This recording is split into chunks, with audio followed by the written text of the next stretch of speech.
3 nanti ya. Jadi tidak semua akan saya bahas habis pada hari ini. Jadi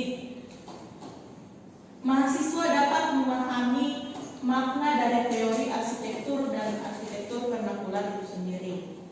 Materi pokok, jadi ada teori arsitektur vernakular, ciri-ciri bangunan arsitektur vernakular itu sendiri, dan faktor atau wujud bentuk dari arsitektur vernakular itu sendiri. Kemudian metode pembelajaran, jadi kita langsung kuliah interaktif saat ini ya, jadi dalam teaching. Kemudian waktu 4 kali 50 menit. Jadi kita bagi dalam pertemuan kali ini mungkin ada sekitar 1,5 jam ya, bisa juga lebih kalau misalkan ada pertanyaan dari para adik-adik mahasiswa ya. Pengalaman belajarnya menjelaskan pengertian tentang teori dalam arsitektur vernakular. Yang kedua, memahami perbedaan dalam tabel perbandingan apa itu arsitektur tradisional, vernakular, dan neo-vernakular. Indikator CPR-nya, pengertian teori arsitektur vernakular dari berbagai ahli, penerapan teori arsitektur vernakular pada bangunan, kemudian pemahaman arsitektur vernakular itu sendiri. Bobot nilai ini lumayan tinggi dari pertemuan awal kita kemarin. Jadi bobot nilainya bisa dilihat di sini 5%. Jadi di setiap kita sharing dan saya ajukan pertanyaan kepada adik-adik mahasiswa itu ada ya. Untuk pertemuan kedua ini kita akan membahas apa itu pengertian dari arsitektur vernakular dari berbagai ahli ya. Vernakular dapat diartikan sebagai arsitektur asli yang dibangun oleh masyarakat setempat. Fitri 2006. Vernakular umumnya digunakan untuk menunjukkan pada sesuatu yang asli, indigenous, etnik, rakyat atau folk, petani atau pedesaan, dan arsitektur tradisional. Nah, kenapa ada arsitektur tradisional? Karena arsitektur tradisional itu adalah masuk juga di dalam konsep postmodern. Proses desain vernakular adalah suatu dari model dan pencocokan atau variasi. Jadi ada campuran antara tradisional dan yang terbaru vernakular. Ini ada beberapa. Arsitektur vernakular cenderung berkembang dari waktu ke waktu yang keberadaannya dilakukan oleh masyarakat setempat dengan prinsip kerja yang diturunkan secara turun-temurun seperti yang diungkapkan Krier dalam Fitri tahun 2006. Nah, ini ada definisi ciri-ciri bangunan vernakular menurut pandangan arsitektur. Yang pertama, segala sesuatu yang sederhana, buatan sendiri, dan tradisional. Ada kata tradisional lagi. Saya tekankan ya. Kenapa ada tradisional? Nah, karena yang ada di vernakular itu sudah pasti konsep arsitektur tradisional. Ketika kita balik di arsitektur tradisional, otomatis tidak ada konsep atau campuran konsep apapun. Konsep termasuk itu konsep arsitektur vernakular. Jadi arsitektur tradisional itu memang asli, pure, tidak ada campur-campur konsep dari arsitektur modern maupun vernakular itu sendiri, ya, seperti itu. Yang kedua, tempat tinggal petani atau tukang atau karyawan atau pekerja.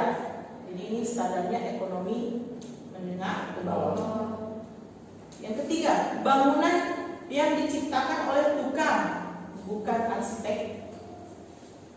Memanfaatkan kemampuan teknik, material, dan lingkungan setempat.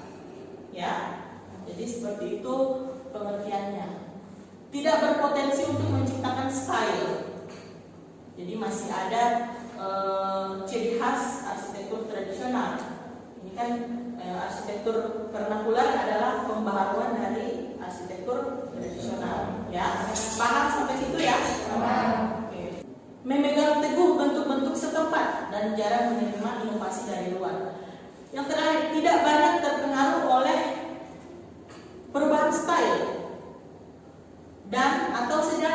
jadi tidak terpengaruh oleh waktu. Ya. Next slide, ini adalah faktor-faktor yang mewujudkan bentuk, yaitu fungsi, simbol, serta teknologi struktur dan bahan. Yang pertama itu fungsi. Nah, dalam arsitektur adalah pemenuhan terhadap aktivitas manusia. Aktivitas timbul dari kebutuhan manusia jasmani dan rohani, seperti ada kegiatan di dalamnya, ada cahaya, udara, kenyamanan, kebahagiaan, dan sebagainya. Nah, ini termasuk dalam fungsi yang kita rasakan ketika kita mendapatkan fungsi dari bangunan tersebut, ya, atau bangunan tersebut sudah fungsional. Simbol yang kedua, dalam simbol dalam arsitektur untuk menampilkan identitas bangunan dan pemakaiannya. Bentuk simbol dapat disesuaikan dengan nilai-nilai yang ada dalam masyarakat atau dapat diciptakan oleh arsitek itu sendiri. Yang ketiga, teknologi struktur dan bahan sebagai unsur penting pembentuk bangunan, namun bukan penentu bentuk bangunan. Ini ada kata unsur penting pembentuk bangunan. Maaf, teknologi struktur dan bahan sebagai unsur penting pembentuk bangunan, namun bukan penentu bentuk bangunan. Itu ada yang bisa telaah atau memahami kalimat tersebut enggak? Bisa angkat tangan, coba. Untuk poin ketiga ini tentang struktur, namun bukan penentu bentuk bangunan. Dalam bangunan itu struktur itu penting, tapi dia tidak menentukan bentuk bangunan. Jadi strukturnya bisa menggunakan struktur yang bermacam-macam, namun bentuk bangunannya itu bisa berbeda-beda. Jadi bentuknya itu tidak menentukan, strukturnya tidak menentukan bentuk, maksudnya gitu. Oke, jadi saya jelaskan ya, maksudnya saya luruskan untuk pernyataan yang ada di teori ini dari Suwondo, Sutejo dalam Hendra-Ningsih dan kawan tahun 82. Jadi teknologi struktur dan bahan sebagai unsur penting pembentuk bangunan, unsur penting pembentuk bangunan, namun bukan penentu bentuk bangunan. Nah, di sini ada kalimat yang menekankan bahwa unsur dari konsep vernakular itu sendiri bukan penentu bentuk. Contohnya seperti ini. Saya kaitkan dengan contoh arsitektur futuristik. Nah, di situ kan kalau misalkan kita kaitkan dengan arsitektur futuristik, itu di sini teknologi struktur itu wajib atau memang penentu bentuk bangunan, karena bentuknya itu ada yang limas, segitiga, bahkan ada yang abstrak. Nah, di situ penekanannya teknologi struktur itu memang penentu bentuk bangunan. Paham sampai situ ya? Nah, kembali lagi ke arsitektur vernakular. Dalam arsitektur vernakular tidak harus penentu suatu bentuk. Ya, sudah paham ya? Oke, baik. Slide berikutnya itu menurut Rapoport, budaya adalah keseluruhan ide, adat, kebiasaan, dan kegiatan yang secara konvensional dilakukan oleh masyarakat. Bentuk rumah tidak hanya hasil dari kekuatan fisik atau satu faktor penyebab, tetapi konsekuensi dari keseluruhan faktor sosial budaya. Selain itu juga merupakan modifikasi dari kondisi iklim, metode konstruksi, penggunaan material, dan teknologi. Nah, faktor utama adalah sosial budaya, sedang yang lain merupakan faktor yang kedua. Next, ini ada ini juga aspek religi atau kepercayaan. Ada 3 elemen khusus yang bertalian dengan sistem religi bagi suatu kelompok bangsa, yaitu emosi keagamaan atau getaran jiwa yang menyebabkan manusia berlaku serba religius. Nah, ini kenapa saya adakan aspek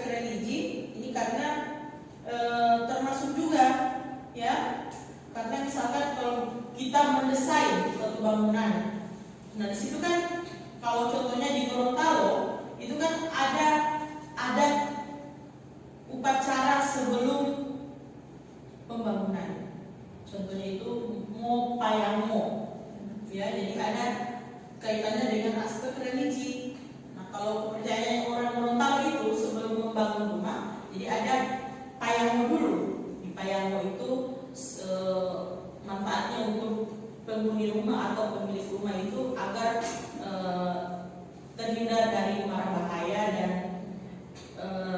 misalkan saya sudah punya suami atau pemilik rumah itu sudah bersuami istri, itu bisa langgeng atau bisa bertahan.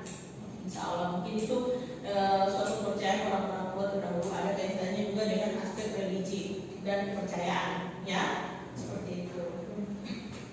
Next, ini ada hubungan sosial masyarakat, di mana manusia sebagai makhluk sosial tidak dapat hidup sendirian. Ia membutuhkan kehadiran orang lain agar dapat hidup harmonis. Oleh sebab itu, agar segala kebutuhan dan keharmonisan di dalam kehidupan tercipta, ia harus selalu berinteraksi satu sama lainnya. Ini lanjut karakteristik dari arsitektur vernakular sendiri. Jadi ini ada 6 ya. Jadi yang pertama itu diciptakan masyarakat tanpa bantuan atau tenaga ahli, atau arsitek disebut arsitek profesional, melainkan dengan tenaga ahli lokal atau setempat. Nah, kalau di Gorontalo itu biasanya disebut tibasi, ya. Mungkin di daerah lain yang adik-adik mahasiswa daerahnya mungkin ada sebutannya lain. Kalau di Jawa lu apa sebutannya? Misalkan kalau untuk pekerja Jawa kalau begitu, tukang ya. Oke. Kalau di Bolmu, bas. Jadi lanjut ke slide berikutnya, ada aspek vernakular. Jadi aspek vernakular merupakan aspek-aspek yang menjadi elemen dasar dalam mengkaji sebuah karya arsitektur. Jadi ada di sini menurut James Howell dalam paparan Victor tahun 95. Dalam bahasan ini terdapat 7 aspek vernakular, yaitu ada aspek iklim, aspek budaya, aspek lingkungan atau alam, aspek ilmu pengetahuan dan teknologi, aspek hukum adat, aspek religi atau kepercayaan, dan aspek hubungan sosial masyarakat. Ini sebelum saya lanjutkan ke slide berikutnya, apakah ada pertanyaan di sini? Oke, jadi kalau belum ada, saya lanjutkan lagi. Masih ada satu slide lagi. Jadi ada di sini perbandingan arsitektur tradisional, vernakular, dan neo-vernakular. Nah, di sini ada ideologi, prinsipnya, dan ide desain. Ideologi dari perbandingan tradisional, vernakular, dan neo-vernakular. Tradisional, ideologinya terbentuk oleh tradisi yang diwariskan secara turun-temurun berdasarkan budaya dan kondisi lokal. Sedangkan vernakular terbentuk oleh tradisi turun-temurun, tetap juga ada yang turun-temurun, tetapi terdapat pengaruh dari luar, baik fisik maupun non-fisik. Ya, bentuk perkembangan arsitektur tradisional itu sendiri, ya. Kemudian ideologi dari neo-vernakular itu sendiri penerapan elemen arsitektur yang sudah ada dan kemudian sedikit atau banyaknya mengalami pembaruan menuju suatu karya yang lebih modern. Nah, kemudian prinsipnya apa? Prinsip tradisional itu tertutup dari perubahan zaman. Di sini ada terpaut pada satu budaya kedaerahan dan mempunyai peraturan dan norma-norma keagamaan yang kental. Ya, jadi sangat masih ada budaya-budaya asli di dalamnya, adat istiadat yang asli dari daerah setempat tersebut. Vernakular, prinsipnya apa? Berkembang setiap waktu untuk merefleksikan lingkungan, budaya, dan sejarah dari daerah di mana arsitektur tersebut berada. Transformasi dan situasi budaya homogen di situasi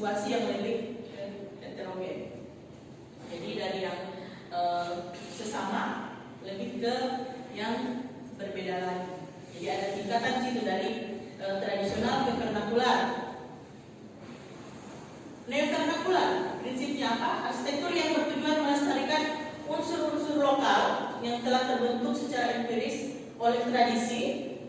Saya poinkan di situ ada tradisional, dan kemudian mengembangkannya menjadi suatu langgam yang modern, kelanjutan dari arsitektur vernakular itu sendiri. Jadi ada tingkatan di situ. Jadi tradisional masih terpaut atau tertutup dari perubahan zaman, kemudian vernakular sudah ada perkembangan di situ ya, sudah ada perkembangan dari baik dari segi bentuk, transformasi bentuknya ya.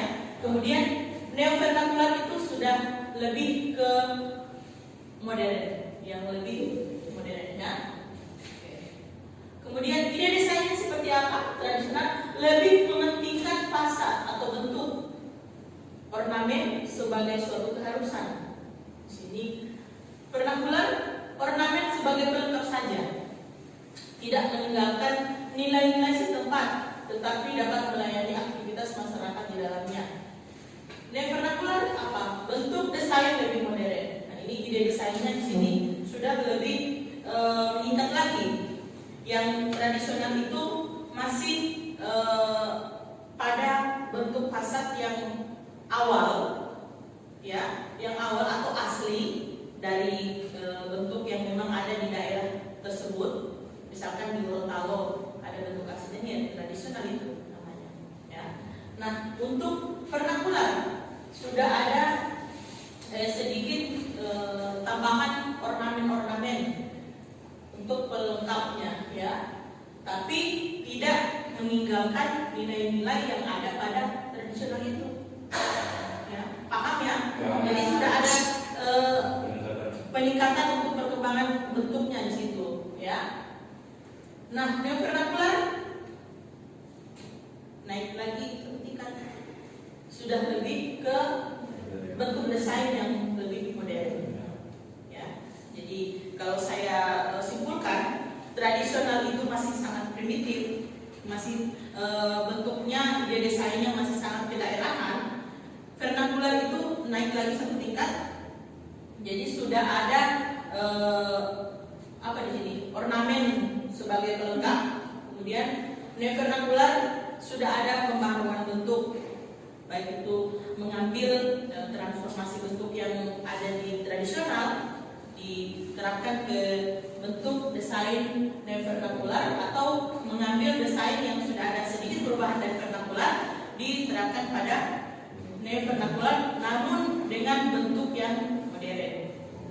Ya, saya lanjut untuk selanjutnya. Contoh, ini contoh bangunan dapat mengambil bentuk yang berbeda pada tingkat curah hujan di wilayah tersebut. Nah, ini tadi kan kita sudah pelajari aspek. Nah, di sini ada aspek iklim. Ini salah satu contohnya. Ini bangunan rumah panggung. Ya, ini kolomnya di bawah.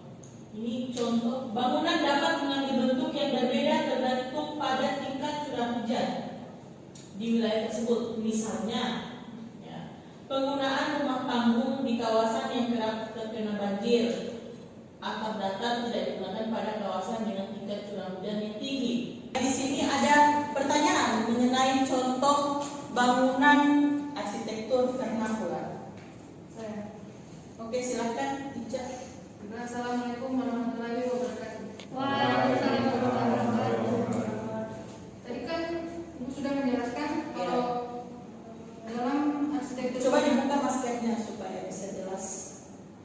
dalam arsitektur vernakular, Ya. struktur bukan penentu bentuk bangunan. Ya. Tetapi di sini dikatakan kalau atap datar tidak digunakan pada kawasan dengan tingkat curah hujan yang tinggi. Oke, jadi maksudnya Ica mungkin tadi struktur tidak sebagai bentuk apa, tidak harus penentu bentuk, tidak harus penentu bentuk bangunan.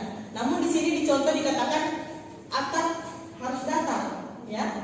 Atap datar tidak digunakan pada kawasan dengan tingkat curah hujan yang tinggi. Kenapa? Ini yang jadi bahan pertanyaan. Ada teman-teman yang lain yang bisa membantu menjawabnya? Coba kita telaah bersama. Atap datar tidak digunakan pada kawasan dengan tingkat curah hujan tinggi. Kenapa ada batasan atap datar tidak bisa digunakan? Sedangkan tadi saya sudah dijelaskan bahwa struktur tidak jadi penentu dalam bentuk bangunan. Bangunan kan atap termasuk dalam bentuk bangunan, ya. Ada yang bisa menjawab?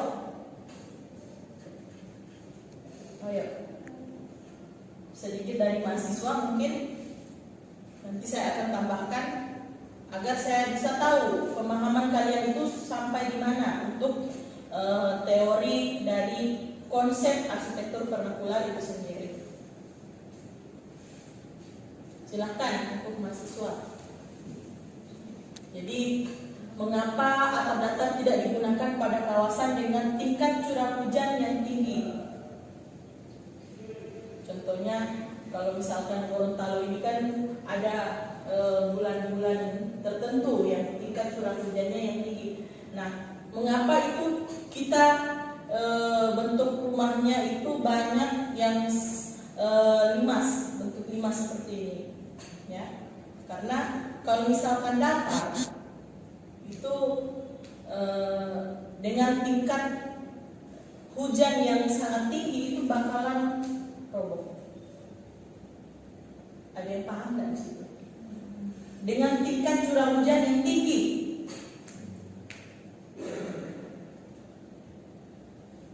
yang bentuk limasan seperti ini pun bisa jebol, apalagi yang datar, ya. Nah, kalau misalkan logikanya, kalau misalkan atap miring seperti ini, misalkan ini 45%, ini kan jatuh air tidak menekan, ya, tidak menekan. Nah, kalau datar pasti ada tekanan yang sangat kuat, apalagi curah hujannya tinggi. Nah, paham sampai situ ya?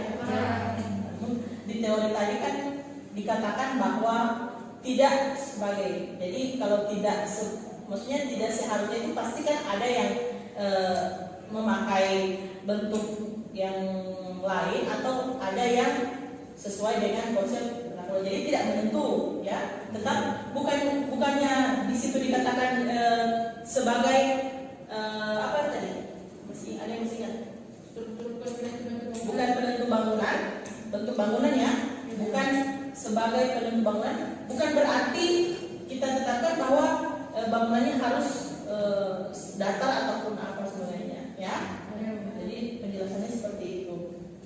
Jadi kalau untuk di dalam ini aspek iklimnya saya kaitkan. Jadi pada aspek iklim vernakular. Jadi kalau misalkan di dalam daerah yang curah hujannya tinggi itu tidak diperbolehkan atap yang datar, ya, itu intinya dalam aspek desain arsitektur vernakular seperti itu. Baik, sebelum kita akhiri pertemuan kedua pada hari ini, jadi kita akan review dulu apa poin dari arsitektur vernakular itu sendiri. Yang pertama mungkin bahan bangunan. Ya, di sini dikatakan bahan bangunan. Arsitektur vernakular menggunakan metode konstruksi dari sumber daya alam atau lokalitas untuk memenuhi kebutuhan masyarakat setempat. Jadi di dalam konsep arsitektur vernakular masih ada yang beberapa yang memakai bahan bangunannya seperti untuk struktur kayu, masih ada dari tempat seperti kalau orang Gorontalo punya itu dibilang kayu kelapa, ya, itu untuk struktur kuda-kuda pada bagian atap. Itu masih sangat kental, ya, masih sangat dipakai sekali pada provinsi Gorontalo atau Kota Gorontalo. Inovasi. Arsitektur vernakular berkembang untuk refleksi lingkungan, budaya, dan sejarah atau suatu daerah setempat. Jadi di dalam arsitektur vernakular jadi sudah ada inovasi dari tradisional yang sudah saya sebutkan tadi, ya. Ide konsep, ide bangunan pada arsitektur vernakular hanyalah muncul dari sang perancang otodidak yang diperoleh dari dan disalurkan melalui tradisi lokal Sumatera dan biasanya berdasarkan trial dan error atau intuisi yang diturunkan dari generasi ke generasi. Struktur bangunan vernakular mudah dipelajari dan dimengerti, terbuat dari material lokal, cocok secara ekologi, yaitu sesuai dengan iklim lokal, flora, fauna, dan pola kehidupan. Dengan demikian, bangunan vernakular memiliki keselarasan bersama lingkungan setempat dan standar skala rakyat biasa. Bukan skala keagungan istana kerajaan atau bangunan keagamaan yang megah. Jadi setelah review arsitektur vernakular tadi, kita akhiri pertemuan pada hari ini dengan membacakan Alhamdulillahirabbil alamin. Insya Allah kita ketemu pada minggu berikut, yaitu pertemuan ketiga.